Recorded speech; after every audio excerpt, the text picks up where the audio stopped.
بسم اللہ الرحمن الرحیم۔ السلام علیکم ورحمۃ اللہ وبرکاتہ۔ آج کی اس ویڈیو میں آپ کو حضرت ابراہیم علیہ السلام کا قصہ سناؤں گی۔ حضرت ابراہیم علیہ السلام اللہ تعالیٰ کے انتہائی مطیع اور فرمانبردار بندوں اور جلیل القدر انبیاء میں سے تھے۔ مشکل سے مشکل حالات میں بھی وہ حق اور صرف ایک اللہ کی عبادت اور اطاعت پر قائم رہے۔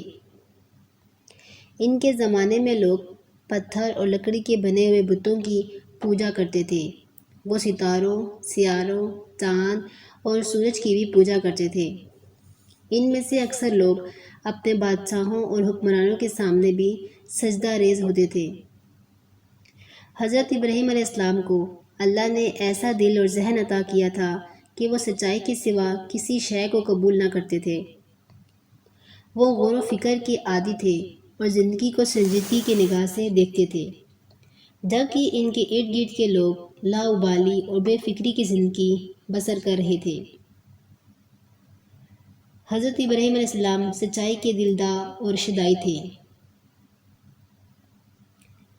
جبکہ دوسرے لوگ صرف وراثت میں آئی ہوئی رسموں اور روایات میں جکڑے ہوئے تھے۔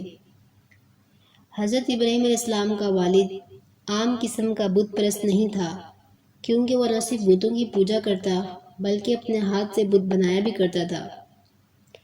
لیکن ابراہیم علیہ السلام کے دل و دماغ کو اللہ تعالیٰ نے بچپن ہی سے روشن کر دیا تھا۔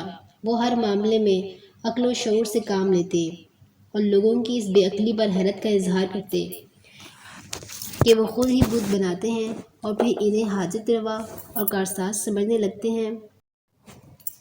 انہوں نے اپنے گھر والوں اور اپنی قوم کے دین کو پرکھنا ضروری سمجھا۔ انہوں نے فطری جستجو کی بنا پر اس بات کو سمجھنے کی کوشش کی کہ کس نے اس کائنات کو پیدا کیا اور کون اس کا نظام چلا رہا ہے۔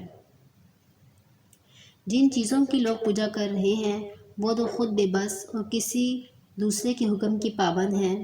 ستارے اور چاند، حتیٰ کہ سب سے بڑھ کر روشن سورج بھی حکم کے مطابق طلوع ہوتا ہے اور حکم کے مطابق غروب ہو جاتا ہے۔ ان میں سے کوئی بھی رب کائنات نہیں ہو سکتا۔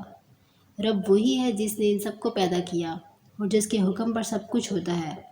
وہ دوسرے لوگوں کو بھی ان کے جھوٹے معبودوں کی بے بسی کا قائل کرنا اور ان بے جان پتھروں کی پوجا پر شرمسار بھی کرنا چاہتے تھے۔ اس کے لیے آخر انہیں ایک اچھا موقع مل ہی گیا۔ ایک روز سب لوگ کسی بڑے میلے میں شرکت کے لیے بستی سے باہر گئے اور بت کدہ خالی پڑا ہوا تھا۔ ابراہیم علیہ السلام کلہاڑا لے کر اس کے اندر داخل ہو گئے اور سب سے بڑے بت کو چھوڑ کر باقی سب کو ٹکڑے ٹکڑے کر دیا۔ منظر اس طرح بن گیا جیسے سب کے درمیان لڑائی ہوئی ہو اور سب سے بڑے بت نے غصے میں آ کر چھوٹوں کو تباہ کر دیا ہو۔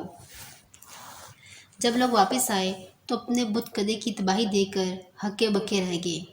ان کا ذہن فوراً ابراہیم علیہ السلام کی طرف گیا۔ حضرت ابراہیم علیہ السلام کو بلا کر لایا گیا اور ان سے پوچھا گیا کہ کیا ہمارے معبودوں کا یہ حال آپ نے کیا ہے؟ حضرت ابراہیم علیہ السلام نے جواب دیا، بلکہ لگتا ہے کہ یہ کام ان کے سب سے بڑے نے کیا ہے، لہٰذا تم ان سے پوچھ لو اگر وہ بولتے ہیں۔ یہ بات سن کر وہ اپنے دل میں سوچنے پر مجبور ہو گئے اور آپس میں کہنے لگے، بے شک تم ہی ظالم ہو کہ بتوں کے بارے میں وہ جو کچھ کہتے ہو جو ثابت نہیں ہو سکتا۔ پھر وہ شرمندگی کے مارے اپنے سر کو اوندھے ہوئے رہے اور ابراہیم علیہ السلام کے سامنے کہنے پر مجبور ہو گئے کہ یقیناً تم بھی جانتے ہو کہ یہ بت بولتے نہیں۔ اس جواب نے ابراہیم علیہ السلام کو موقع دے دیا کہ وہ بتوں کی پوجا کی حماقت ثابت کرے۔ جو بات ابراہیم علیہ السلام اب تک کہتے آئے تھے وہ خود مشرکوں کے منہ سے نکل پڑی۔ بت پرستوں پر اگرچہ اپنے جھوٹے اقتدار کی بےہودگی واضح ہو چکی تھی، لیکن وہ اپنی غلط ضد پر ڈٹے رہے۔ اپنی شکست کے باوجود انہوں نے ابراہیم علیہ السلام کو سزا دے کر اپنی خفت مٹانے کا فیصلہ کیا۔ انہوں نے بہت بڑے پیمانے پر آگ کا الاؤ جلانے کے انتظامات کیے۔ ایک گہرا گڑھا کھود کر اس میں لکڑیوں کے انبار لگا کر انہیں آگ لگا دی۔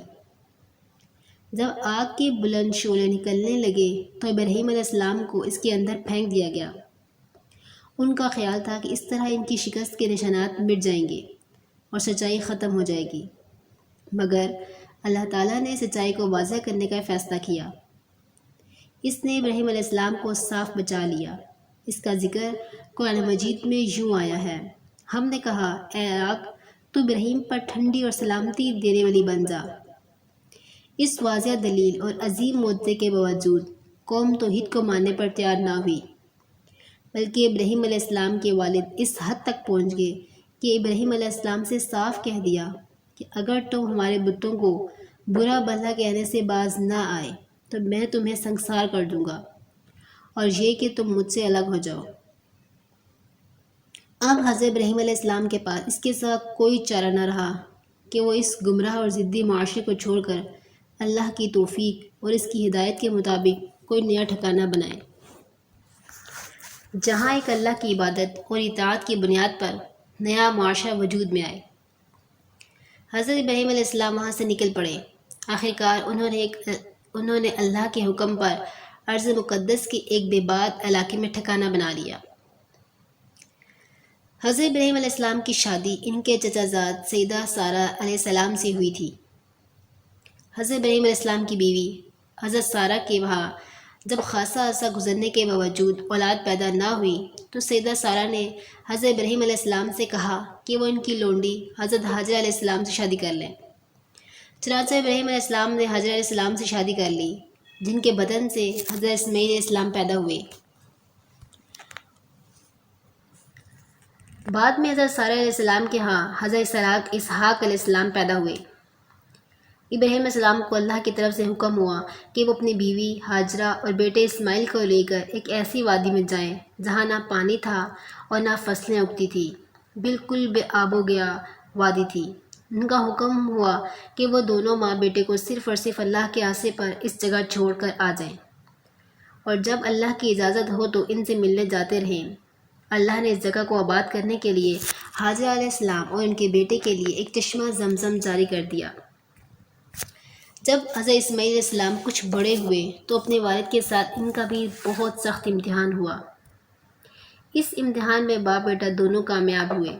اس کے بعد حضرت ابراہیم علیہ السلام اور حضرت اسماعیل علیہ السلام نے مل کر اللہ تعالیٰ کا مقدس و متبرک خانہ کعبہ تعمیر کیا۔ بیت اللہ کے گھر کی تعمیر کے بعد اللہ سے دیگر چیزیں مانگتے ہوئے ابراہیم علیہ السلام نے یہ بھی دعا کی: